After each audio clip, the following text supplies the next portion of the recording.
ఒకసారి ఏమనన్నాడో రేవంత్ రెడ్డి గారు ఒకసారి ఇందాం ఫ్రెండ్స్. హిందువులలో ఎన్ని దేవతలు ఉండ్రు? ఎంతమంది దేవుళ్ళు? 3 కోట్లు ఉండ్రా? ఎందుకున్నాయి? పెళ్లి చేసుకోవడానికి హనుమంతుడు ఉన్నాడు, 2 పెళ్లిళ్ళు చేసుకునేటానికి ఇంకొక ఆయన దేవుడు ఉన్నాడు, మందు తాగేటోళ్ళకి ఓ దేవుడు ఉన్నాడు, ఎల్లమ్మ, పోషమ్మ, మైసమ్మ, కళ్ళు కొయ్యాలి, కోడి కొయ్యాలి అనేటోళ్ళకు ఉండ్రు, పప్పన్నం తినేటోళ్ళకు కూడా దేవుడు ఉండు. అవునా? అన్ని రకాల దేవుళ్ళు ఉన్నారు. కాంగ్రెస్ పార్టీ కూడా అన్ని రకాల మనస్తత్వాలు ఉండే అన్ని రకాల మనుషులను కలుపుకొని పోయే పార్టీ కాంగ్రెస్ పార్టీ.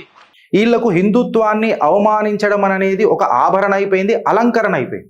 ఇలా కరెక్ట్గా మాట్లాడాలంటే మళ్ళీ రేవంత్ రెడ్డి గారు మాట్లాడింది ఒక జోకా లేక ఇలా ఇన్సల్టా? ఆయన ఏమేమన్నాడు? ఒక దేవుడు తాగుబోతులకు ఉన్నారు, ఒక దేవుడు దాల్ రైస్ వాళ్ళకు ఉన్నారు, ఒక దేవుడు నిజంగా చెప్పాలంటే ఎల్లమ్మ, పోచమ్మ, మైసమ్మ ఎక్సెట్రా ఎక్సెట్రా అంటే అన్ని గ్రామ దేవతలను రూట్స్ల నుంచి, తెలంగాణ రూట్స్ల నుంచి మన కల్చర్ని, తెలంగాణ కల్చర్ని అవమానించిండా లేదా? అసలు మీకు తెలియకపోతే మీరు మాట్లాడకండి. మీరు గోపూజ చేసి ముఖ్యమంత్రి అయిన రియాలి, మళ్ళీ ఎందుకు వచ్చిర్రు మా సనాతన ధర్మం దగ్గరికి? అందులో ఏదో ఒక పవర్ ఉంటేనే కదా నువ్వు పూజ చేసినావు. నేను నాస్తికుని అని బతికేది ఉండే కదా.